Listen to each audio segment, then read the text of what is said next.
Hey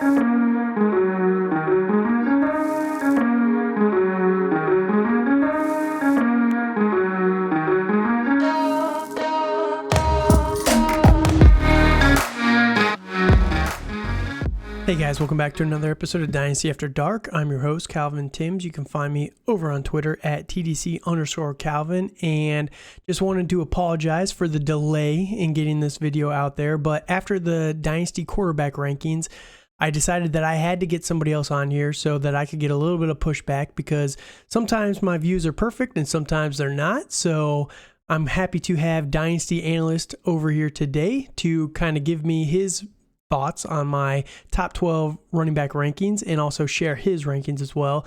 Dynasty analyst, he writes for the Sports Gambling Podcast, Fantasy Coaches Podcast, and a few other sources. So go follow him on Twitter as well. Make sure you're following his content. He's got some good Dynasty content for you guys to look at. He's really been jumping into redraft lately, but right now we're going to be talking Dynasty running backs for you. So today we're going to be going over our top Dynasty running back tiers for 2022 and beyond. And with that said, how you doing? I'm doing fabulous. Thanks for having me on. I love the podcast, and I'm happy to finally come on. We've been in a fantasy league for a while now, so finally good we're getting to talk for once. Yeah, we'll be able to break down our massive differences in the running back position that we seem to have after that league, all those years together there. So, all right. So today I want to start with tier number 1, and we're going to jump right into it. So tier number 1, we had about 2 guys that we both kind of had consensus on. We got Jonathan Taylor and not Christian McCaffrey, but Jonathan Taylor and DeAndre Swift. That was who it was. Sorry. So we got Jonathan Taylor, DeAndre Swift, both in our tier 1s. Why do you love these guys? Jonathan Taylor feels like the easy one. I don't think there's, particularly in a dynasty league, I don't think there's anybody who's ranking Jonathan Taylor not number 1 right now. He's, he's performed every season he's ever been on the field in the college NFL level. He's elite. I don't think you're going to get arguments there. Pretty the consensus number 1 running back in football. DeAndre Swift, though, I'm also a big fan of. Almost in the mold of like an Austin Eckler in the sense, he's one of those few guys that can catch 6 to 7 passes a game. Super young. Kind of had a bad luck with injuries these last couple seasons. I think we're going to see big future from him, though, kind of in the mold of a Dalvin Cook, who didn't kind of stay healthy those first couple years. I think as long as he stays on the field, the Detroit Lions offense is headed in the right direction. And I think is going to be really good in the future. That's my thought process behind it. All right, I couldn't agree more on the top 2. Jonathan Taylor is just a stud. I mean, the dude's a freaking nature. He's a linebacker playing running back. He's only 23 years old, and we've seen what he can do through 2 years in the NFL. The dude's just a tank. He is the second coming of Derrick Henry, almost is what it feels like. But yeah, 11 touchdowns his rookie season and 18 touchdowns last year. The dude is just, you cannot stop him. So I'm with you right there on Jonathan Taylor. And then DeAndre Swift, I agree with you right there as well. I think that he's gotten a little bit of an injury bad luck. Missed 3 games his rookie year, 4 games last year, played 13 in both. But the dude is just a stud when it comes to the pass catching. He is just all over the ball. And some of the running backs, like Jonathan Taylor, he's a good pass catcher. Some of the other guys we have up here in these tiers, they're good pass catchers, but they're not the greatest at it. It's not their primary specialty.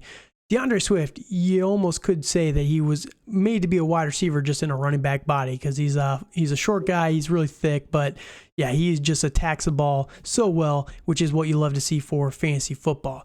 Now, the biggest difference, and I alluded to it already, but one of the biggest changes for me personally in my tier 1 is I have Christian McCaffrey.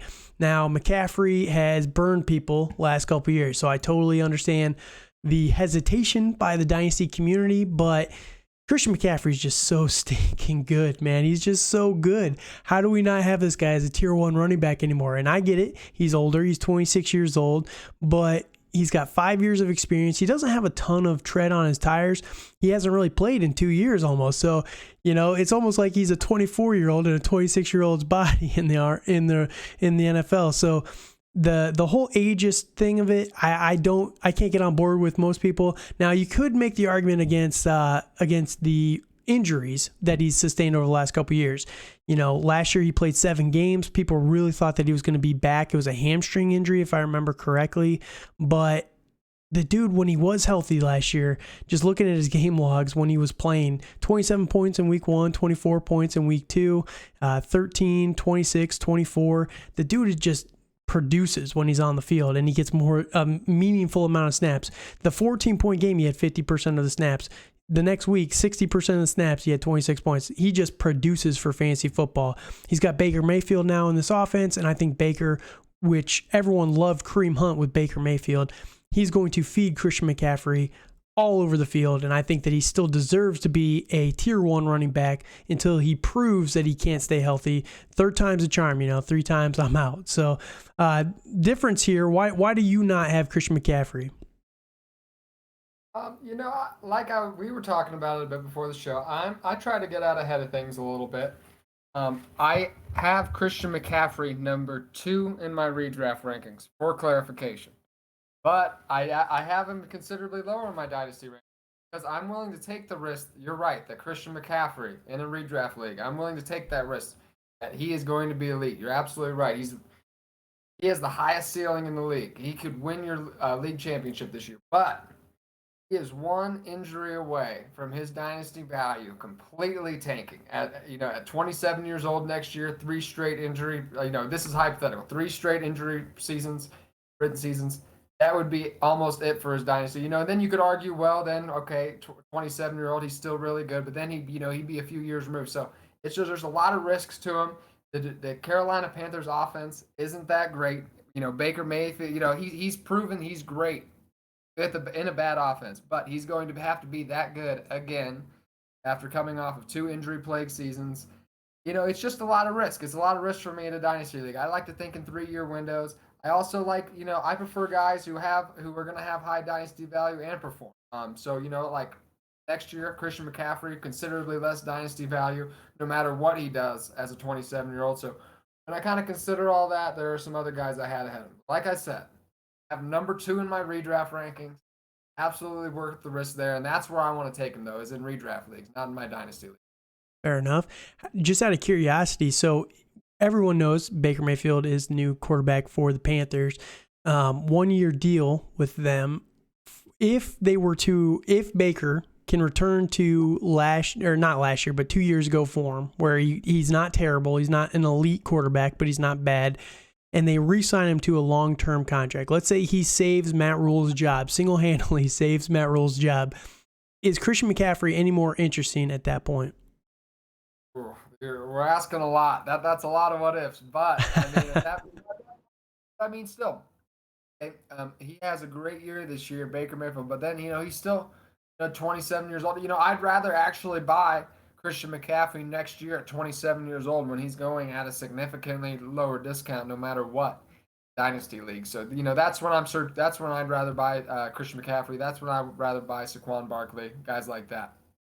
All right, sounds good. So the biggest difference here, now you've got 2 more players in your tier 1, and I did talk to you before the podcast started, but essentially you have Jonathan Taylor in his own tier, which we're condensing this just a little bit here, but Jonathan Taylor kind of stands apart for you, which I can understand. The dude is just such a freak of nature, but the other 2 guys in your tier 1 are Javonte Williams and Najee Harris. So explain to me why you're so high on these 2 sophomore year players. I know what Najee Harris was able to do last year. I do understand that, but when we talk about risk with Christian McCaffrey, and I get the age risk, but there is a lot of risk, it feels like, around Najee Harris, which is why I can't personally put him in my tier 1, but I'm interested to hear your thoughts on it. We saw last year just how this guy is a performer, in my opinion. I know he's a little bit older. I know his efficiency wasn't great last season, but he played with Ben Roethlisberger and had a terrible offensive. So I think the efficiency, I think that I don't blame him for that necessarily. I think like I said, I know he's a bit older and he's only in his 2nd year, though. Doesn't have too much tread on his tires for the NFL. And when I'm drafting running backs early in dynasty leagues, I'm shooting for guys who are good. Like I said, I'm aiming for 3-year windows here. So Najee Harris, Javonte Williams, 2 guys that I'm really big. Like I said, I think are going to be kind of keep their value for the next couple of seasons, and that's what I'm looking for. Now I have them both as top 10 running backs in my redraft ranks. Like I said, my dynasty rankings and my redraft rankings are pretty different. I have Javonte Williams and Najee Harris both in my top 10, but closer to 10 than in my top 5 for redraft. But in my dynasty leagues, though, I love their potential. Javonte Williams is already in a great offense.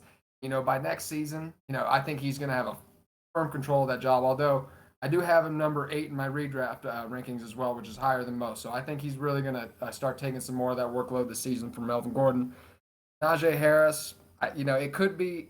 I don't think his situation is going to. Other than I have him a little bit lower than his finish last year because of the. I don't anticipate Kenny Pickett or Mitchell Trubisky to throw 605 times like Ben Roethlisberger did last season. So those receptions, I think, are going to come down a little bit. Just a touch. So I do think he's good. I do have him a little bit lower than his finish last year, but he could lead the league in carries. And so I'm a big fan of him. I think I know the Pittsburgh offense is a little bit shaky, but as Kenny Pickett takes over and hopefully gets more comfortable, I trust Mike Tomlin to figure it out. Definitely. And I will say on Najee Harris, he's not out of my top 12. He's just not in my tier 1. And I guess that'll be a perfect transition here to the tier 2. But before we jump into tier 2, for these top tier 1 guys, out of all these guys, so Jonathan Taylor, because this is Dynasty, right? I want to give the listeners some actionable information that they can use for these rankings, right? So on my list, Jonathan Taylor, DeAndre Swift, we both got both those guys. Would you say either one of those is a buy, sell, or hold at current value for both of those players? I would put Jonathan Taylor as a hold. It's hard to buy and it's hard to sell him. I don't want to sell him because he could win my league championship this year, but I also don't want to buy him because in a dynasty league costs a little bit. Yep. Yeah, so that's a tough one. And DeAndre Swift depends on the owner. He's probably on an owner who really likes him. I mean, I've seen him go for fairly cheap. Like I said, he's probably with an owner that already likes him a lot. But it's worth kicking the tires. Like I said, I have him as my running back 3 overall. I've seen him considerably lower that in a lot of people's dynasty rankings. So, it's always worth checking in. I believe I traded,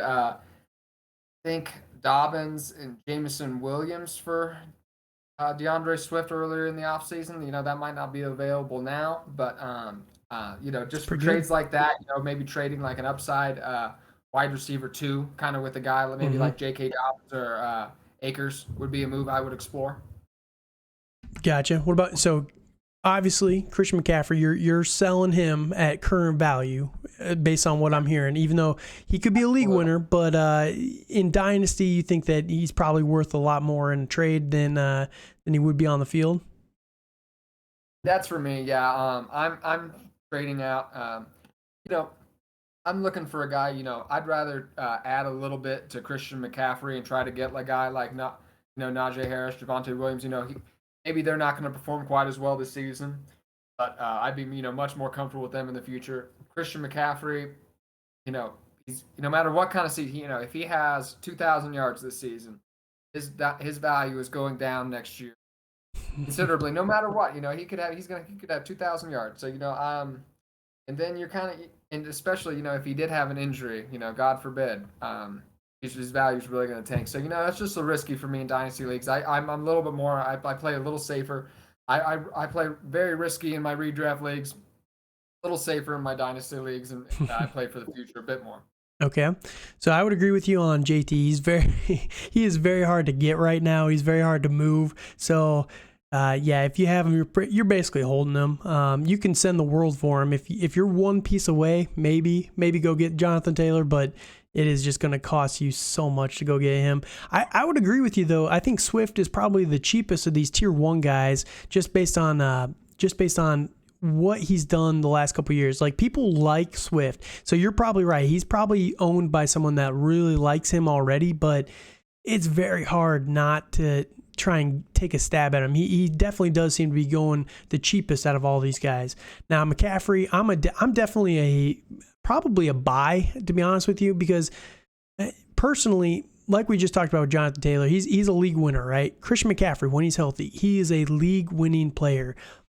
If you're in a league where the Christian McCaffrey owner is nervous because of the injuries, 2 years in a row, he's kind of screwed people based on injuries. If you can find him for a cheaper value, I think that his reward and his return that he'll be able to give you in fantasy points this year and probably next, he's definitely up there in age. He's coming towards the cliff, but if he stays healthy this year, which isn't that big of an ask, I think that his reward is just going to be very much worth what you're going to give up for him in a trade. But I can definitely understand the risky side of that as well. Now, your two guys here, Najee Harris and Javonte Williams.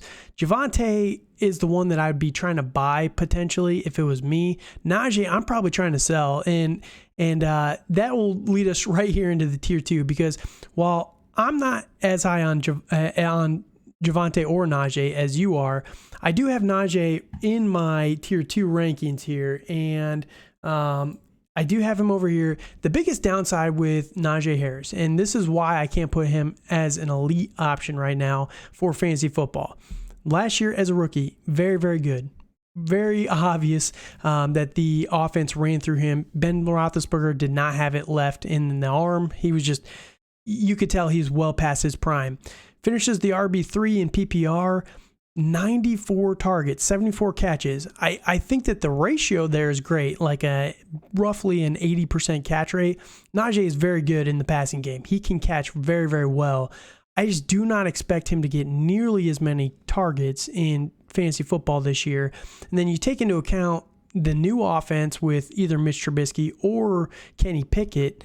Both of those are mobile guys. They might steal some of the runs. I just don't know if they might also steal a couple of the touchdowns as well. So I just don't know if he's going to have as many numbers this year as he did last year.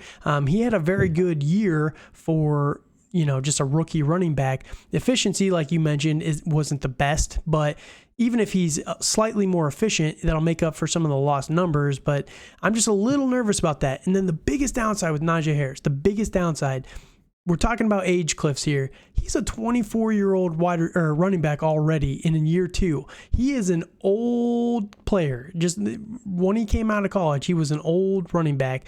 And how many more years are you going to really have him as an elite option? Now, again, he's very good and he's very talented, so I can understand it, but that's the only difference there with me.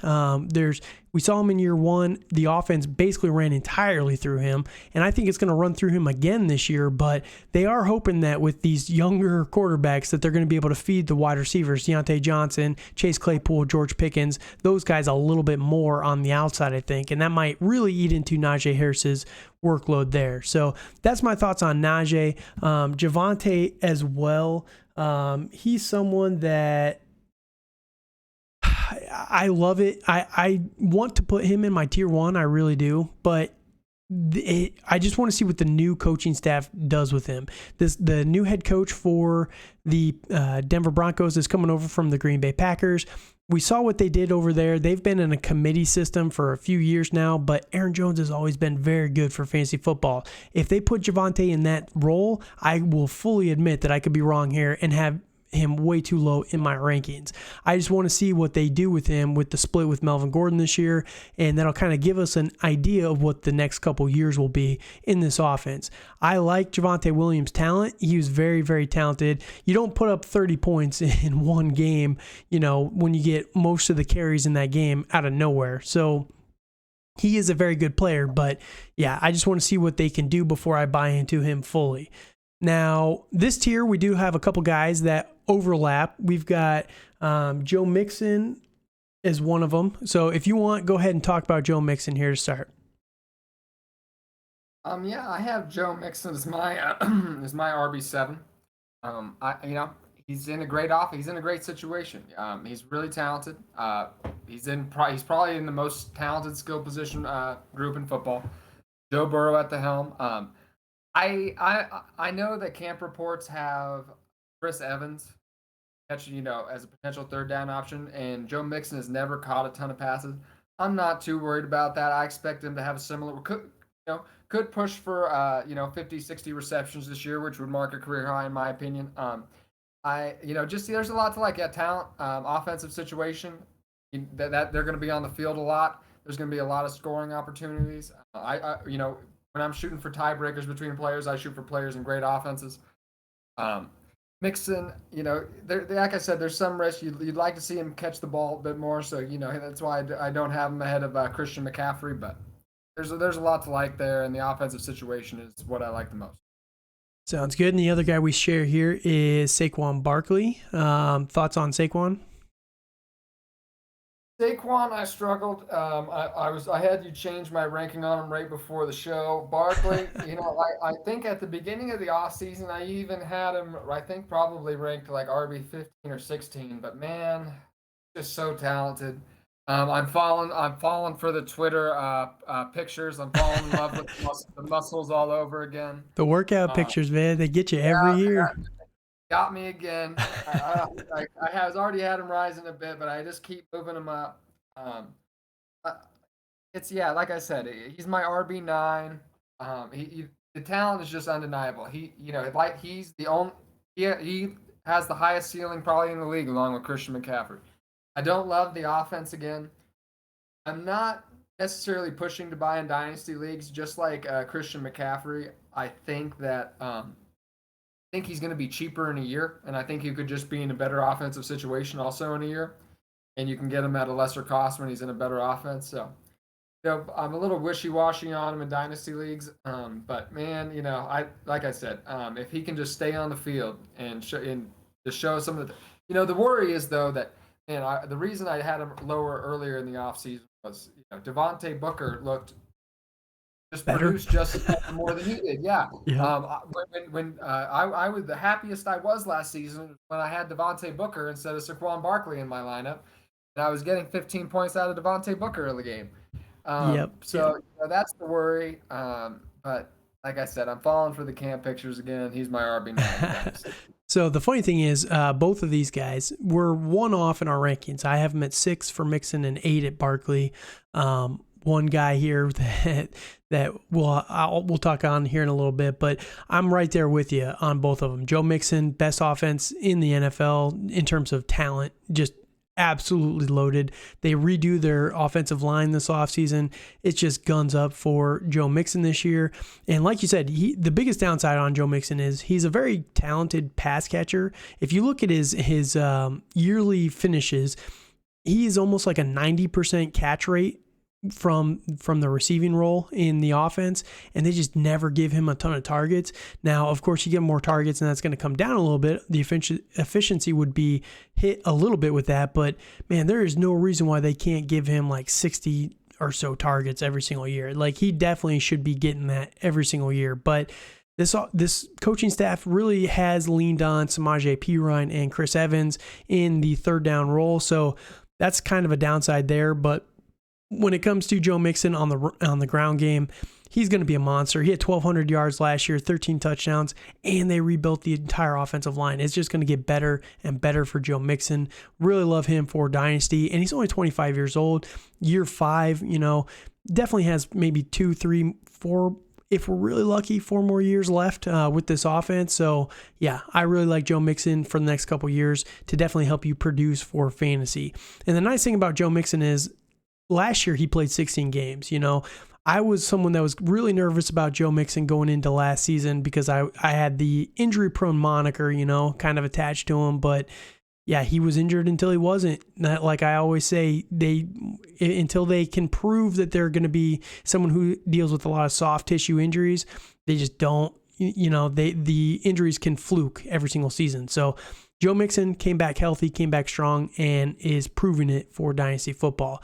And Saquon, just like you were saying, very good situation. And I actually did manage to get Saquon Barkley in one of my leagues this year. Traded him for the 105 in the rookie pick. So basically Drake London for Saquon Barkley. I love it personally. I really needed a running back. Saquon Barkley with this new offensive system should be very, very good. And again, we're talking about these guys. Some of them, Saquon Barkley, he's 25 years old, but he really hasn't even played a ton in 2 years. So, he's a lot older in time, but his game experience is a lot lower, right? So I think that Saquon Barkley could definitely jump back. And one thing, too, to give Saquon a little bit of a break there, everyone always expects these guys to come off of injury instantly, right? And no one ever has any recovery time anymore. Saquon Barkley tore his ACL, and I think it was his MCL as well 2 years ago in 2020. And, came back last year. Didn't look the best, but he got that freak ankle injury when he was coming back. It's just an unfortunate situation. I think that buying the dip on Saquon Barkley would be the best thing for a lot of people.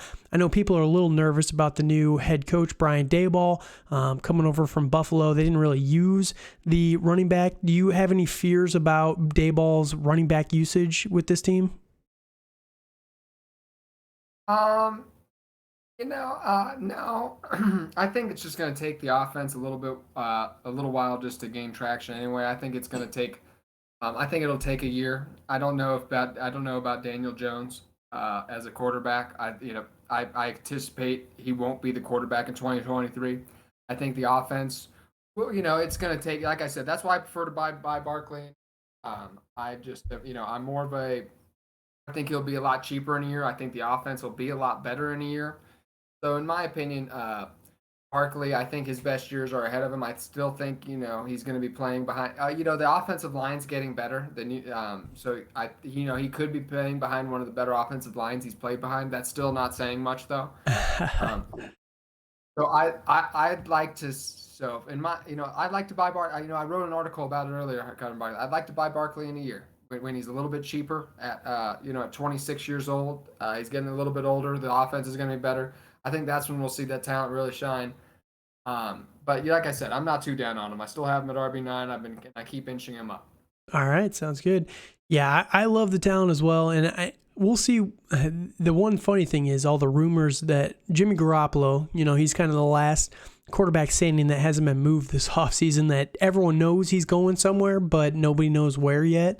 The funny rumor that I just saw the other day was the New York Giants were the front runners to land Jimmy Garoppolo, which would be the craziest thing ever. Who, in terms of mediocre quarterbacks, who do you prefer there? I think that would be great for Barkley. Just a competent guy who would just hang on to the football for Saquon Barkley and give him dump off passes. That would skyrocket him in my rankings. I think Daniel Jones is a bit of a disaster. He has between fumbles and interceptions, he commits 2 or 3 turnovers a game. Yep. It limits the time Barkley's on the field. So I think if Jimmy were to end up with New York, that would be that would skyrocket Barkley up for me. All right, so the last guy, and we'll just finish my tier 2 here. I have Dalvin Cook. I still like Dalvin Cook quite a bit, and the nice thing about Dalvin Cook is all these new coaching changes this year, Dalvin Cook is also one of those guys. The new head coach, I forget his name, coming over from the Rams, Kevin something or other, but it's a Sean McVay disciple, right? All these guys, McConnell, yep. But yeah, they're all the West Coast scheme type of guys. They're going to utilize one running back as much as possible, except for Kyle Shanahan. Pretty much everyone else just likes to utilize one guy as the featured guy.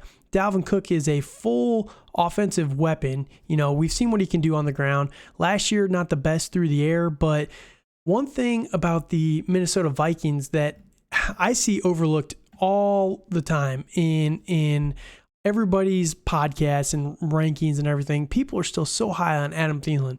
And I get it. Adam Thielen was once a great player, but everyone's acting like Adam Thielen is not a million years old. He's 31 years old. He's not prime Adam Thielen anymore. And if Adam Thielen's going to take a step back, Justin Jefferson's still a baller. KJ Osborne, Amir Smith-Marset, those guys are kind of interesting. Irv Smith. But I think Dalvin Cook is going to have a massive uptick in targets this year. And I get it. The dude's been banged up pretty much every year of his career, but we can basically pencil him in for about 14 games every single year. Now, that's the biggest downside. I will say Dalvin Cook maybe is the best time to sell out of all these guys. It's time to sell Dalvin Cook.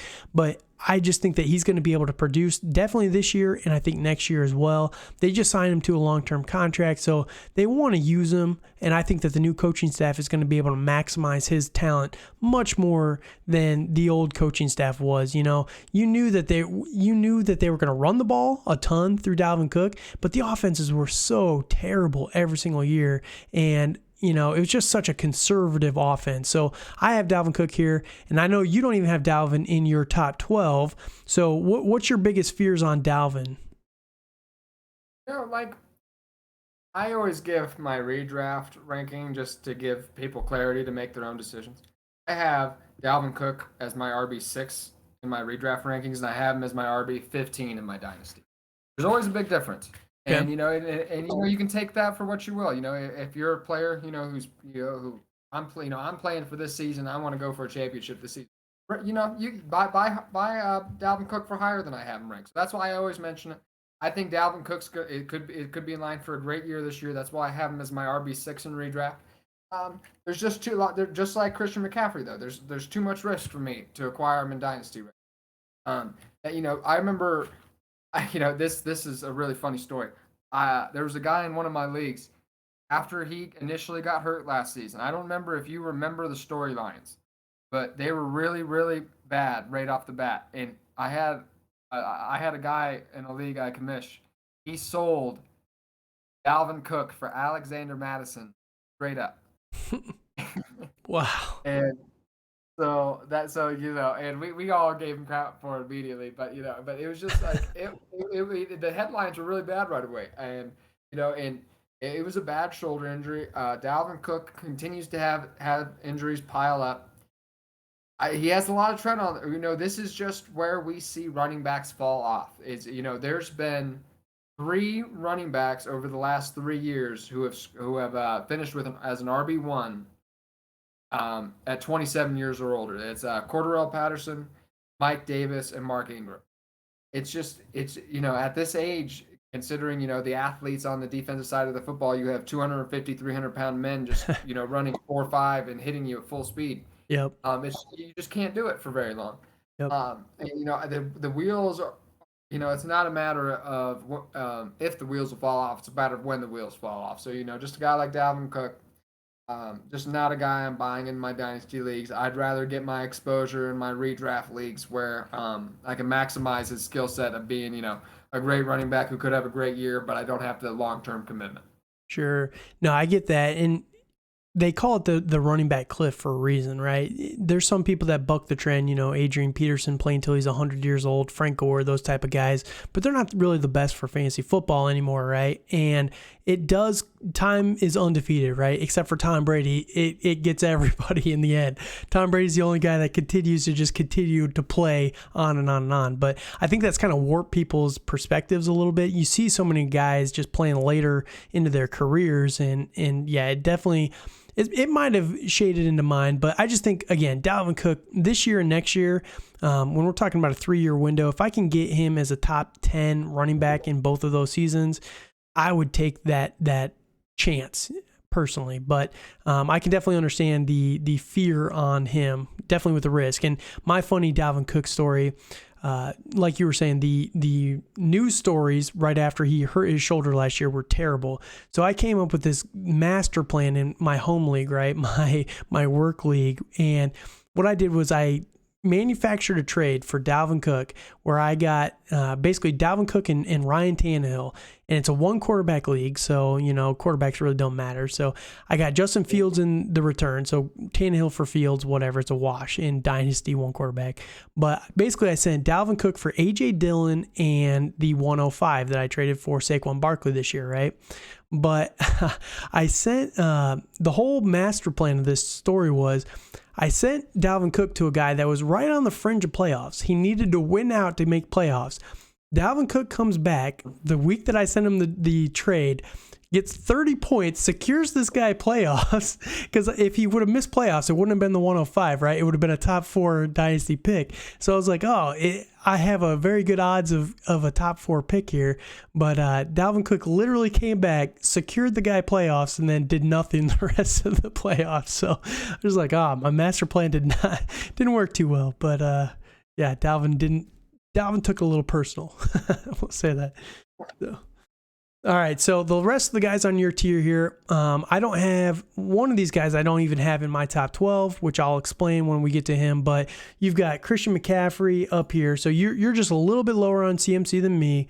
But you've got Austin Eckler, and then you've got the rookie Breece Hall as well. And I don't have a good picture of Breece Hall in a Jets jersey yet, but I'm sure he's going to look good in that mean green that they got going on over there. So let's hear your thoughts on these three guys. So we already kind of covered Christian McCaffrey. I don't know if you need to cover him too much, maybe touch on him just a little bit, but give me your thought process on Austin Eckler and Breece Hall here.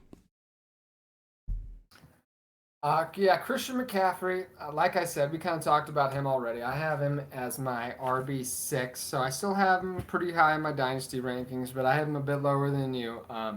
Just that injury risk, just being one injury away, him and Dalvin Cook away from Dynasty value totally cratering. I like to build value over I like to treat my Dynasty team almost like a stock portfolio. I like to, increase my value over time.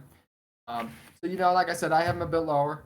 Breece Hall I have as my Dynasty RB5. There's nothing I like more than taking a big risk on a running back and drafted in the first 45, 60 picks in those first couple first 45, 50 picks. They just have a great their bust rate is similar to a veteran running back bust rate, and if they hit, you got to run. You have somebody who's going to shoot up in the rankings. Najee Harris, Javonte Williams last year shoot up in the rankings after their rookie season. Prior to that, you have guys like Jonathan Taylor, Josh, J.K. Dobbins and Akers, had bad luck last summer, obviously getting injured, but they were skyrocketing. Oh yeah, last year Akers was what, number 4 in Dynasty rankings. So yep, you're right there. Like you're just getting a guy who like I said, their bust rate is similar to a veteran running back, and you're getting a guy who could just skyrocket up rankings. I have Breece Hall as closer to maybe a high to mid RB2 in my redraft. So that's why I always mention it. Just take it for what you will. I have him as a mid to high RB2 in my redraft rankings. But I have more as high already my Dynasty RB5 just because I'm kind of projecting a little bit out there. But I think he's gonna have a very long, successful career. Kind of drawing. I need to look closer at it, but he's kind of drawing some Jonathan Taylor comparisons this week on Twitter with some stats and everything. Just elite athletic profile. He's a big dude. Like I said, the guy I'm willing to take a risk on. Great PPR running back. The Jets should hopefully be on the up and up. If Zach Wilson doesn't show it this year in this offense, I think they might go ahead and pull the trigger on that. So I have him really high. Austin Eckler, tier 2 for me. I know I'm a massive ageist in Dynasty, but Eckler's still great PPR running back. I guess I have him that high, just like you were saying. I think he could be a top 10 running back for the next couple of seasons. And I think he's a little bit safer than Christian McCaffrey and Dalvin Cook as far as the injury concerns go. So I have him as my RB8, a little behind Christian McCaffrey just because he doesn't have that upside, but I think he's a really safe, rock-solid offense. And that offense is fantastic. He scored 20 touchdowns last season. He could do it, maybe not 20, but he's going to score a lot of touchdowns again this season. So he's somebody else I'm pretty high on. Yeah, so the one guy that I don't have in my top 12 is Breece Hall here, and I totally understand. Yeah, I totally understand the thought process behind it, right? The buying the youth early. But the problem with Breece Hall is not really him. I think that he's an athletic monster, like you were saying. But I just am a little concerned about the coaching staff. This is what is it? It's Matt LaFleur, Mike LaFleur. Matt LaFleur is the Green Bay coach. Mike LaFleur is the offensive coordinator here for the Jets. And they just love, like I said, he's a direct disciple from Kyle Shanahan, who, unlike most West Coast offenses, loves to just switch up the running back, so you never know which one is going to be. And Michael Carter is a very talented pass catcher. He's a good running back. He's smaller. That's the biggest downside on Michael Carter. He's just not as big. But Breece Hall is a monster of a human being, right? When it comes to the running back, he's a Jonathan Taylor-esque type of runner. But I just am a little concerned about the coaching staff utilizing Breece Hall to the fullest potential that he has for fantasy football. I think he might be a really good running back for the NFL. I just don't know if he's going to be elite for a fantasy option. So that's putting a lot of ifs into Zach Wilson taking a step forward, this coaching staff taking a step forward in terms of offensive play calling, which is a big red flag there. And again, if we're talking about maybe 2 years away from Breece Hall, I'd rather pass on him, let someone else take that risk. And if he doesn't perform well for the next couple years, then I'll buy him cheaper in a year's time or 2 years' time after there's a little bit more red flags on his profile. I love the talent. I just don't trust the situation as much. And that's sometimes worked out well, and it's sometimes burned people pretty badly. Like Clyde Edwards-Helaire was someone that people didn't love the talent, but loved the situation, and it blew up in everyone's face. So DeAndre Swift, people love the talent, didn't love the situation, worked out well. So, he could definitely be another DeAndre Swift, but I'm a little nervous about it, and that's why I don't have him this highly, but I fully understand your thought process there. Austin Eckler. Yeah, Austin Eckler. Sorry, yep. I just couldn't. Sorry, I had to stop you for a second with the Clyde Edwards-Helaire. I just having flashbacks of running back to drafting him number 1 overall in my Superflex league. I made the mistake in 3 leagues. I could have had Jonathan Taylor in 3 different leagues, and I took Clyde over him. Dumbest thing I've ever done, I feel like, but yeah, I feel the pain. I do feel the pain. So does that mean that Kenneth Walker is going to be the guy this year? Is that what this is telling us? Oh man. Oh man, it hurts. It hurts. But no, I think I just as a Chiefs fan, I just bit too hard. I bit too hard into the hype. It's hard not to. I understand the Clyde thing, but they just never utilized him correctly, right? So. But someone that that does get utilized correctly is Austin Eckler here, and with the Chargers. And I don't have him as my tier 2, but just a quick hint, he is number 1 in my tier 3. I love Austin Eckler. The only problem with him, the reason why I have him a little bit lower than you, is just the age situation. He is definitely someone that is starting to come towards the end. He's a small guy. He's 5'10", 200 pounds. They added Isaiah Spiller, who I personally love quite a bit. 6'1", 225 on Isaiah Spiller. They have been looking for a guy to complement Austin Eckler for a couple years now. Austin Eckler, if you look at his production on the touchdown over his career, essentially, 2 touchdowns, 3, 1, 12. Last year is such a massive outlier in terms of touchdowns on the ground. He's always been a great touchdown threat through the air, and that's where Austin Eckler is just a monster. He's a very good receiving back, just like DeAndre Swift. But I think that Isaiah Spiller is going to really be utilized quite heavily to spell Austin Eckler on the ground. And they just haven't had anybody to do that in the last couple of years. So I'm really thinking a lot higher of Isaiah Spiller than consensus.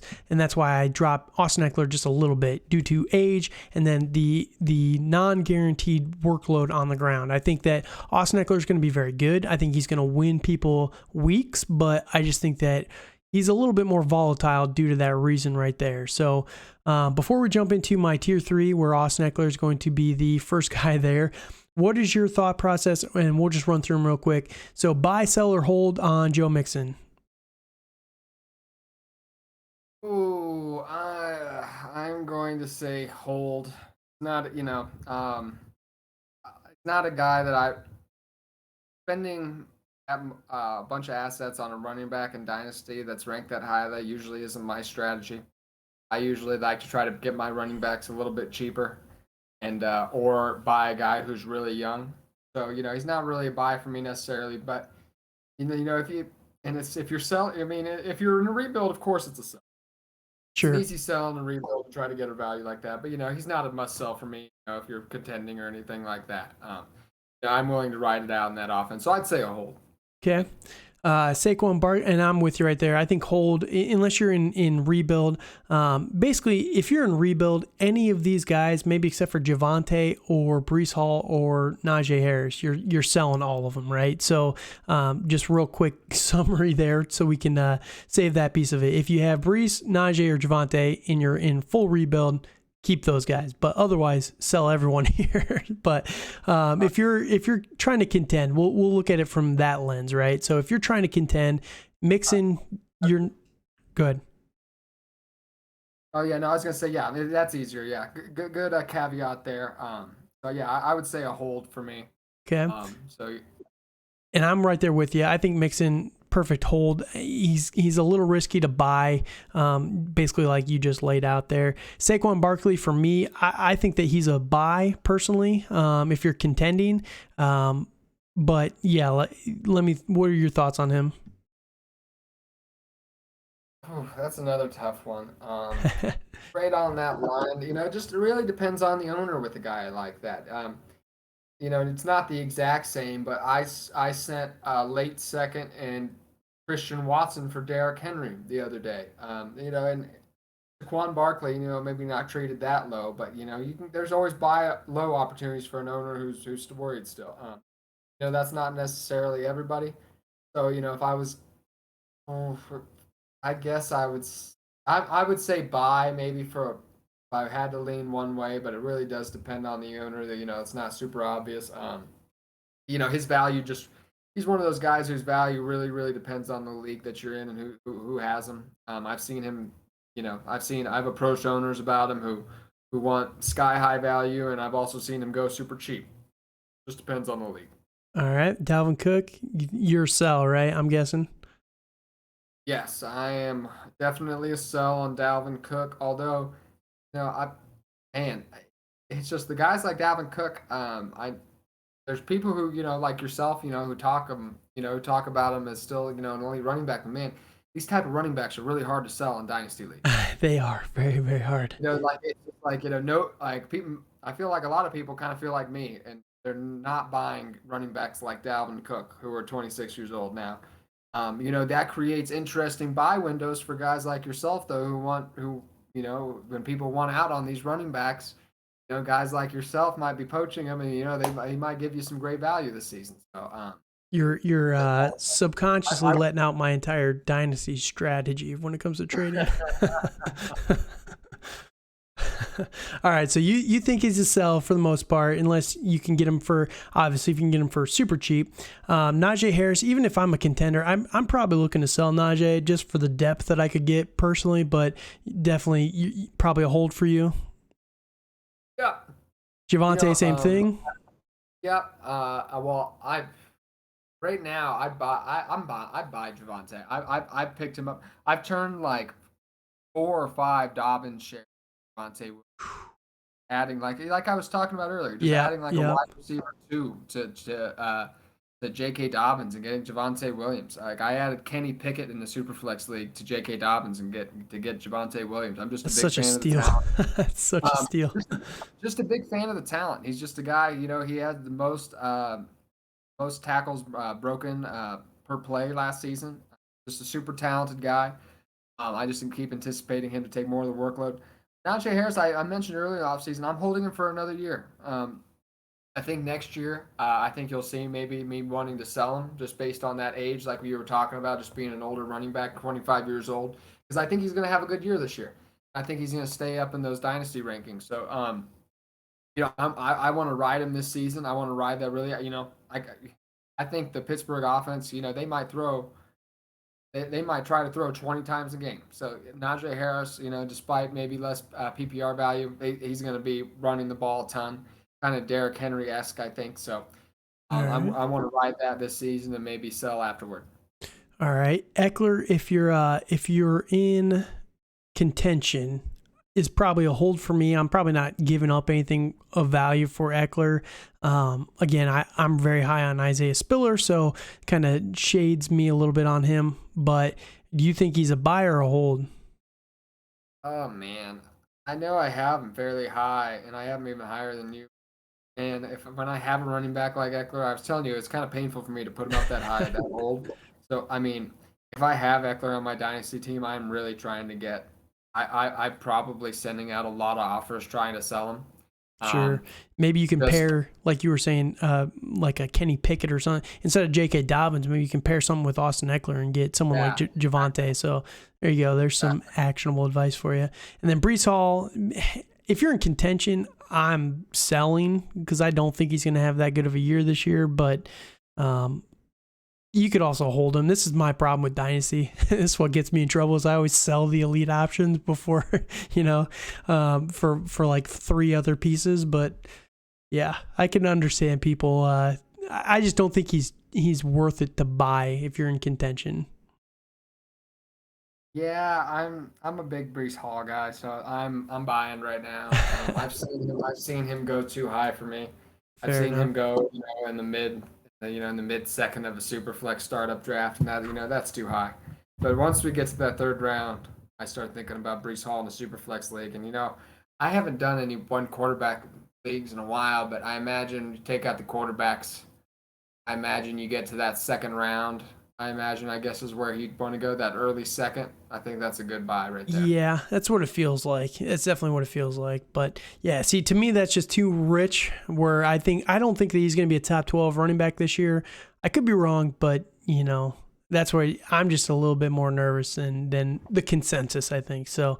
I got him I got him as RB20 in this, or no, RB20 in Scott Fishbowl. I want to say. Okay.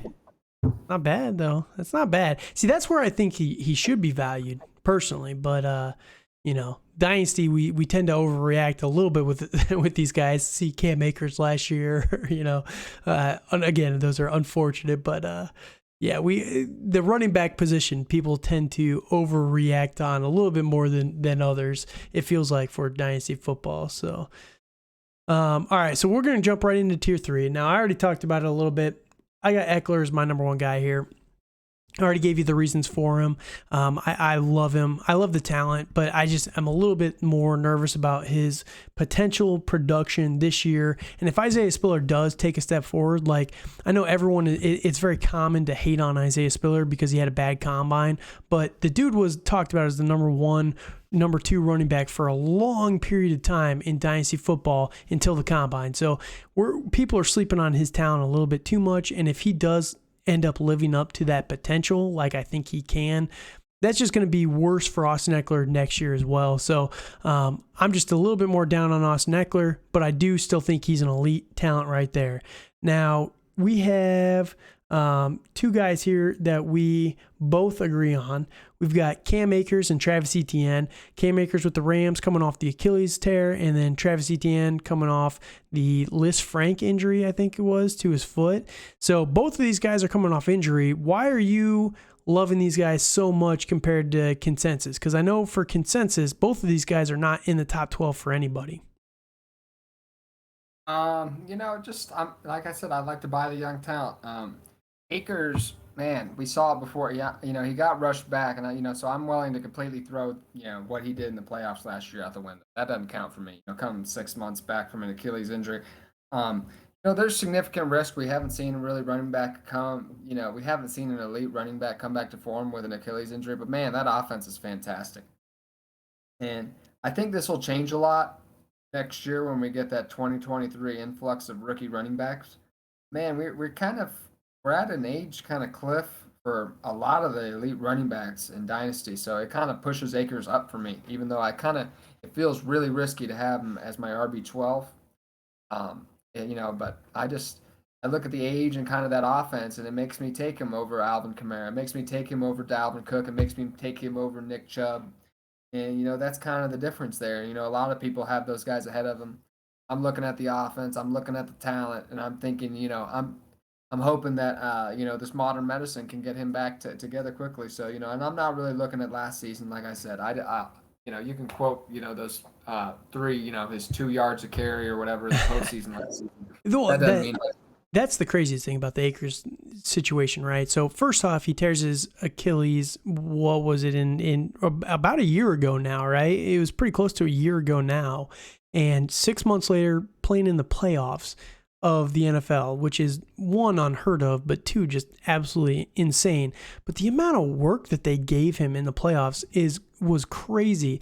And I get it, he didn't have the best stats, but one, he was rusty. Two, he was coming off an injury that was supposed to be career ending. And three, it's the playoffs, man. They had the best defenses in the entire league. Like, I don't understand the argument that people are like, oh, he just wasn't that good in the playoffs 6 months after an Achilles tear. Like, yeah, you think? Like, he's still better than you would be out there. So, like, let's give him a little bit of a break there. I don't understand the massive disrespect he's getting because he was playing 3 playoff caliber defenses in his run there. I mean, none of those defenses were slouches. It was the Tampa Bay Buccaneers, the Niners, and then the Bengals defense was still even pretty good as well, you know? So yeah, exactly. And so I'm buying the talent there. I really like Akers. And then going on to the ETN, I once again I'm maybe buying a little bit into the summer hype, but I love, just like, where the new coaching staff, has in mind for him, kind of just being a PPR machine. I think it reminds me a lot of the DeAndre Swift situation last year. The offense might not be fantastic, but I think he's going to be maybe the featured weapon. And I think he's going to be great. I think, just like DeAndre Swift last season, he could be in contention, maybe catch 60 or so passes. And that's going to really vault him up in PPR leagues. I'd have to look at my redraft rankings. I feel like I probably have him, I think, as a high RB2. I think somewhere around RB15. Yeah, that makes sense. Yep. Yeah, and I have him about RB9 in Dynasty, or RB10. No, I switched it. Before the show. Yep. Barkley ahead of him. So RB10 for me, Dynasty leagues. So just a small difference there, just because of the age factor. But I think he's going to have a great season. I've been buying him a lot, and I wasn't adding Dynasty leagues this year, so I haven't done a lot of Dynasty drafts this year. But in my best ball, my redraft league, Scott Fish, everything. I didn't draft him Scott Fish, but he's one of my targets. But yeah, I've been drafting a lot of ETN. Especially when he was being drafted as about an RB20. Yeah, he's been going up draft boards a lot. Yeah, I've done quite a few mocks and a couple startups this year, and roughly around like round 5 is where he was falling for most of it. I think he's been rising since then. It's been a little while since I've done one, so he's someone that people are definitely coming around to. But I'm right there with you. I love him quite a bit, especially when you look at it. The only downside, before we get into the upsides here, the biggest downside is the new head coach, right? Doug Peterson coming over from Philly. They always used a committee system over there. Now, Travis Etienne, the committee here is James Robinson and Snoop Connor. James Robinson probably won't be healthy. He tore his Achilles last year too, really late in the year. I think it was like week 13 or 14 or something like that. And then Snoop Connor is a rookie. I think that Travis Etienne is going to have the primary workload out of this backfield. So I love that about him. But he's also playing with Trevor Lawrence, his college quarterback. The receiving options on this team, everyone laughs about him constantly, but no one ever wants to give any credit to Travis Etienne as probably being Trevor Lawrence's number one target that he feels comfortable with, right? They've got Christian Kirk, the $80 million man over here, Marvin Jones, Laviska Shenault, Zay Jones. Like, none of these guys are world beaters whatsoever. And then you got Evan Ingram at tight end that they added. Like, there's no real competent pass catchers, in my opinion. Who's going to be getting, let's say Trevor Lawrence goes out there and throws for 600 attempts again. Let's say he has about 400 completions. That's a pretty good clip at completions. Where are all those targets going?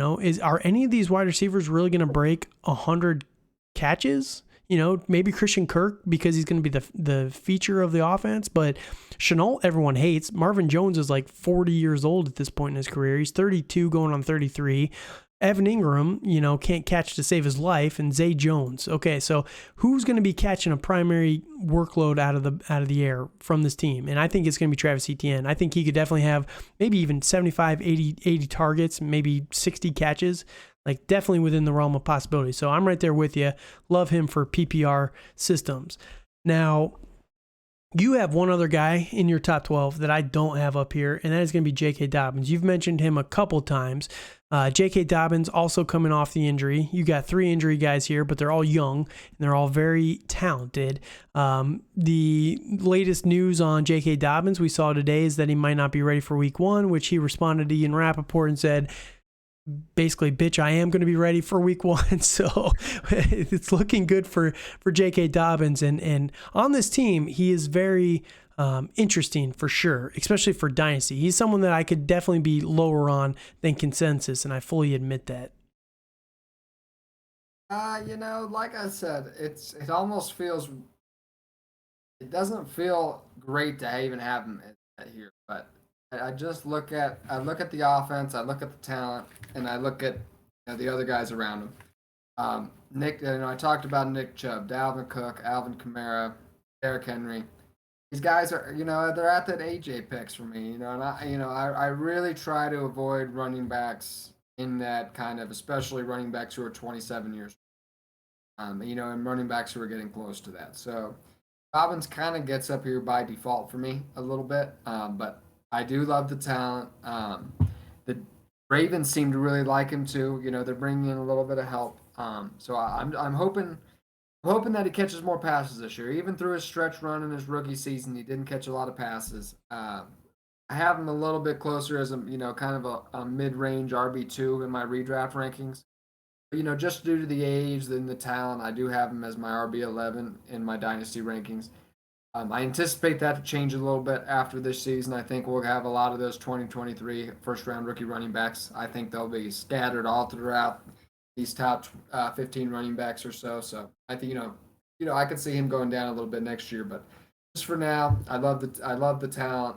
The offense. I think the Ravens are going to get a little bit more back to normal this year, running the ball frequently. So I think he could be in for a good year. Yeah, that 2023 draft class is going to really shake a lot of dynasty rankings up, depending on their landing spots and everything like that. But it's coming. That class is coming for sure. And yeah, it's going to be exciting once they do get here. But for now, like you said, J.K. Dobbins, I'm with you. I think that this is probably the best running back team, like rushing team in the NFL right now, just in terms of weapons and how they're built. But the downside for Dobbins is just that pass catching work. I don't see a ton of it for this team, but they've got kind of a stigma around them right now where they're just not going very highly. Nobody really wants to play for them. If the Hollywood Brown trade, he said he wasn't getting enough work, so he wanted out of there.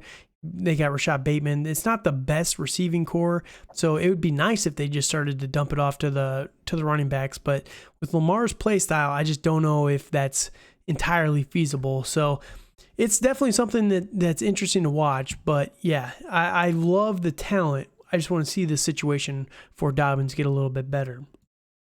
Now, my last guy is going to be another older running back here, Alvin Kamara, 26 years old. We know what he is. Dude's electric when he's playing. Now, the legal situation that he has going on this off season is not something that I'm really looking forward to. Hopefully that can get nailed down pretty quickly. But I'm anticipating him missing at least 3-4 games this year for his legal situation. It's all been settled out of court, I believe. But yeah, the NFL doesn't really care. So yeah, they'll bring the band hammer whenever they want, and they'll inflict it however they want as well. So I'm anticipating probably like a 4-game suspension either this year or maybe at the start of next year if they can take long enough. I think usually the suspensions are announced by now. It feels like we're kind of late this year, but I don't know if that's with the new CBA or what. Deshaun Watson's another one of those guys where they have suspensions coming. They just haven't announced them yet. But Alvin Kamara, he's just electric. And this Saints offense, I think that they're going to need him still quite heavily. It's definitely a better looking offense than what they've had the last couple of years. Jameis Winston at quarterback, I'd like him for fantasy. Don't really like him for real football. Alvin Kamara, Mark Ingram, this duo is back together. Michael Thomas, if he can be healthy, maybe. He's starting to post some more workout videos and everything, so he might be finally getting back. But Chris Olave, Jarvis Landry, nice combo right there of competent wide receivers, in my opinion. But yeah, I think that Alvin Kamara is going to be very necessary for this team. 32-year-old Mark Ingram is not going to really get it done. So I'm looking forward to Alvin Kamara, and I think that he's someone that, again, he's a little bit older, but I think that he's going to have a couple years left in the tank. And Alvin Kamara, we're just a couple years away from him being a game breaker, a true game breaker for fantasy football. There's every couple years, there's those guys that come out and they change the way that defenses have to cover them. Alvin Kamara was one of those guys. Tyreek Hill is one of those guys. I think Jalen Waddle is one of those guys as well. So you get those guys in real football, and it just changes the defense, and they break it. And fantasy is just the best piece of it, right? Because the one downside with Alvin Kamara, he's never been the highest in terms of attempts, but he's been extremely efficient for every single year of his career, and he's been extremely used in the passing game as well. So we'll see what they can do, but I do understand the risk with him with the extended age. What's your thoughts on Alvin Kamara here?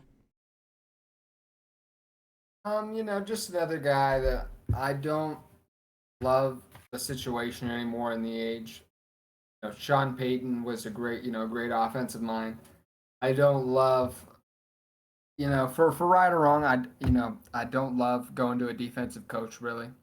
I think the game's going toward an offensive, especially particularly for fantasy football. I think it would have been better to hire, one of these young, innovative offensive minds. Just because of that, there's, Drew Brees obviously retired last offseason, but, just things, I think it's transitioning in New Orleans. I don't think the offense is going to be quite as good as a lot of people hope. I think, so I don't, I think there'll be less plays, a little less scoring opportunities for Alvin Kamara. There's the risk of the suspension. Going to be 27 years old this next year. So, that all adds up to being a little bit of a sell for me. I have him all the way down as my RB16 in my dynasty leagues. I could see, I could look at any day and put him between RB14 and RB16 depending on the day I look at it. I'm always changing my rankings. But like a high end RB2 is what I have him at right now. I certainly could have a great year this year, but just where that usage is where it is and everything, a little bit lower for me. All right, so Austin Eckler, already touched on him. For me, for contending, he's probably a hold, not really giving a ton of value for him. Alvin Kamara sounds like for you is a sell if you're contending for his current value. He's probably worth more on the trade block than he is for your actual team. I'm probably holding on Alvin Kamara personally. What do you think he's a sell? It's so hard because I know dynasty leagues, and I know most managers right now.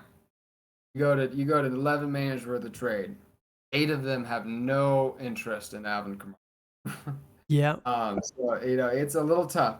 If I had him though, I'd be trying to sell. If I had him, I'd be trying to sell for his current market value. It's tough to get that market value. I know what he's ranked according to websites and everything. It's tough to get that value. That's I absolutely would. Yeah, that is the biggest thing I've found personally. And I know you're in quite a few leagues. I love to trade in all my leagues as well. But so many times the rankings on these players, right, versus what their actual real world value is, it's so different. And I'm with you there. So that's why I'm probably a hold on Kamara, but I just don't think you're going to, if you're contending, I think he's worth more to your team than trying to sell him, because I don't know if anybody's going to pay for him. That's the downside there. But I think we can both agree that Akers and ETN are probably buys for their current value. They're definitely cheaper, especially for their ceilings. If those guys hit, they could definitely make a case for top 6 running backs for the next couple years. They could definitely vault up there. It wouldn't shock me whatsoever. So I would say buy on both of those guys for what they're currently going at. You agree there? Particularly on ATN, I think he's a little bit safer. I think he's going to catch a lot of passes this year. I think he's a pretty safe option in PPR leagues to finish as at least a top 16, 17 option. Akers is a little riskier. I actually sold a lot of shares this offseason in trade, in very similar trades we were talking about. just trying to upgrade the running back position a little bit, trying to get guys like Najee, Swift, Javonte Williams. I do a lot of trades like that, especially with running backs. I prefer, with running back position in Dynasty, I prefer to either get an elite guy or just kind of hunt the position and kind of just try to piece together some guys later on in drafts. So, Akers is, but, just because of how low I didn't realize how high I was on him compared to consensus, but yeah, I would say I would agree with he's a buy, but of course, I always have to add. I'm always adding caveats. I guess you can always go down those rabbit holes. I guess I keep doing that, but I agree. He's a buy. A long way of going about it, but I agree. Buy. All right. And then Dobbins, you're definitely liking it, but I think he's probably a hold right now just to see what he comes back, if he comes back healthy, and then what this offense is going to look like around him. If he's someone that the first game, if he comes out there and has like five targets, go grab him week 1. But for me, as of right now, he's probably a hold. I don't think you're going to get a ton of value for him personally, but his ceiling is very high. But yeah, it's just kind of a risk, He could definitely move both ways. He can move down or he can move up right now. So I'm holding on him just to see what that week 1 return looks like. Yep, agreed. I would say, yeah, that's another guy. I've sold. I would say, he's a bit of a. And it's another guy. I feel like I have him higher than consensus, but I've been selling him all off season. It's a weird paradox in dynasty leagues because there's always one guy who's going to get the value that you want. Yep. Yes. So I have him, I guess, a little higher than consensus in a lot of dynasty leagues, but I've also sold him many times, like I've said, particularly for Javonte Williams. I've added like three or four trades just for adding, Kenny Pickett, or adding Jameson Williams, adding, I could go down a couple more trades, but adding players like that to get to Javonte Williams. But if at his current ranking, if somebody is valuing him as the RB 17 or 18 like his ranking, I'm absolutely gonna snack that up and buy. But I've also loved the idea of selling Dobbins for an elite option. Sounds good. So that is our top 3 tiers here, top 12 guys for the Dynasty running back position. Just a quick recap. So Dynasty analyst, he had tier 1, Jonathan Taylor, Najee Harris, DeAndre Swift, Javonte Williams. My tier 1 was a little bit different with McCaffrey in there. No Harris and Williams right now. Tier 2 for him is Breece Hall, Christian McCaffrey, Joe Mixon, Austin Eckler, Saquon Barkley. I had Najee Harris, Javonte Williams, Joe Mixon, Dalvin Cook, and Saquon Barkley.